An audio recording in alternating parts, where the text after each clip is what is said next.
Buono! Hello. Hi, hello! Nice to finally meet you. Hi, nice to meet you, Arianna Finili. Carolyn Pinckney.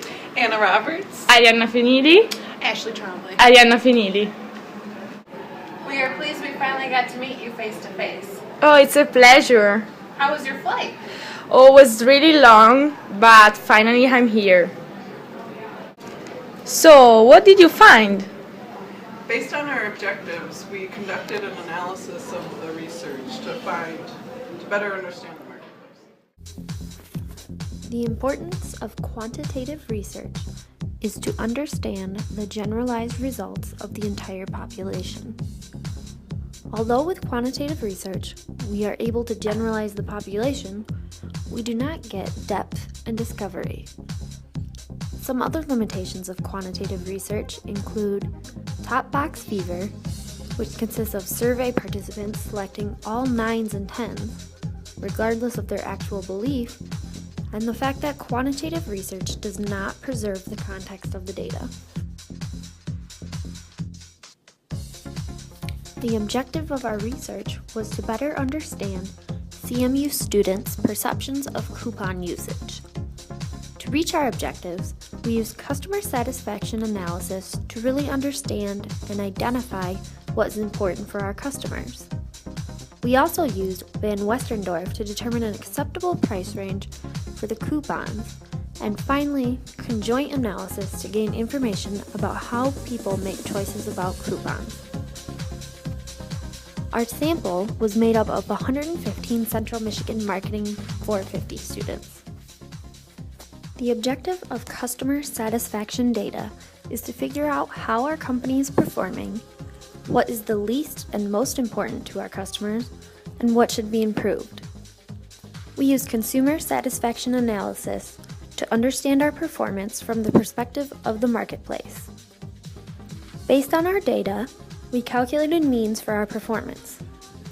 Since we didn't have relative data, we determined strengths and weaknesses from our data and interpreted the relative highs and lows compared to all of the attributes' performance scores.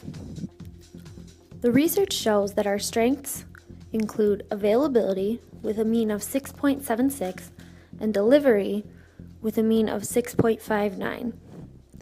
Our performance for the level of discount is low, with a score of only 5.74. This means that we should consider it our weakness.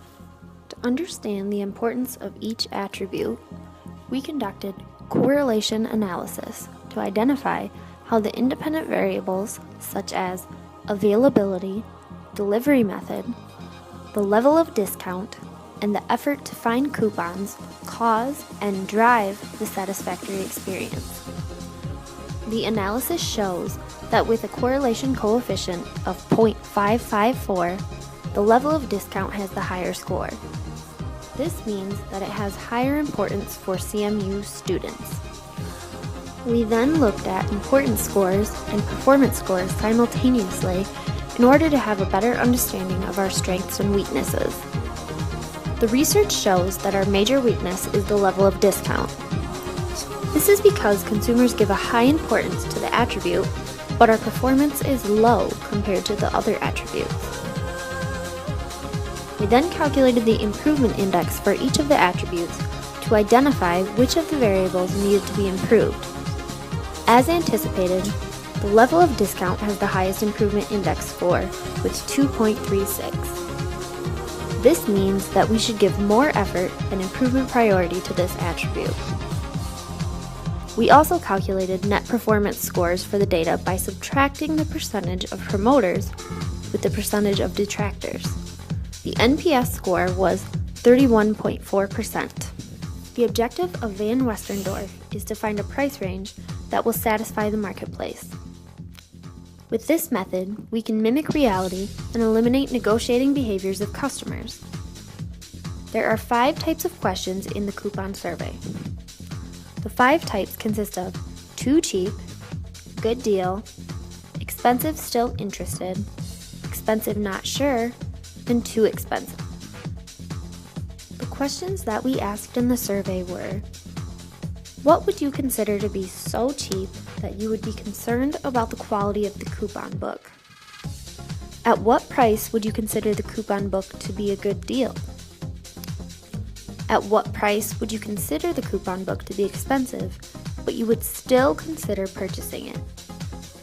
At what price would you consider the coupon book to be expensive enough where you would be unsure if you would purchase it? And at what price would you consider the coupon book to be too expensive where you would not consider purchasing it? Outliers can impair the results of the data. In order to eliminate outliers, we ran valid percents in SPSS for each Van Westendorf question. This will eliminate bad data from participants who did not take the survey seriously. Then we calculated the means for each question. We paid special attention to the standard deviations to see how much variance is present. After running mean scores, we found median scores to compare the similarities between the two. More confidence can be placed on the mean scores if they are comparable to the median scores. When we calculate the means, we found that at about $9, participants view the coupon book as too cheap. At about $23, the coupon book was viewed as a good deal.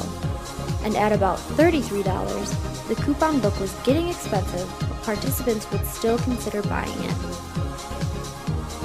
Once the participants reached about $44, they were unsure if they would purchase the coupon book, and at $55, it was too expensive. As you can see, the sweet spot is from $23 to $33.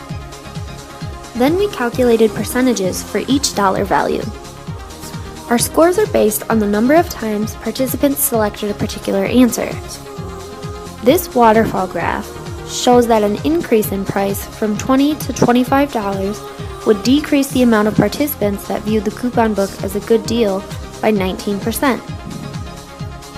The second waterfall graph shows that an increase in price from $25 to $30 would decrease the amount of participants that viewed the coupon book as expensive but still interested by 11.8%. Our objective for the conjoint analysis was to understand consumer acquisition and get information about the importance of the attributes and the preference of performance levels. First, we calculated means for each of the attributes to understand our performance in the marketplace. The graphs show that almost 41% of the coupon book's performance goes to the level of discount, followed by 37% with delivery method and almost 23% on the type of coupons. We then calculated means for each level of each attribute in order to understand the different preferences of our marketplace. The results present a large standard deviation that underlines different need-based segments of the market. From the graphs, we can say that overall, CMU students prefer 50% off for the level of discount, the cell phone is their favorite delivery method, and students prefer coupons for restaurants. Basically, from my notes, customer would consider our availability to be one of our leading strengths, but our level of discount is considered lower, so it can be a weakness. This is also proved by the score of the improvement index. And also based on these results that you show me, we also should price our product between $20 to $25 to be considered a good deal. And also students choose level of discount to be the most important variable. Oh, thank you. This was really interesting and it will be really, really helpful for my company.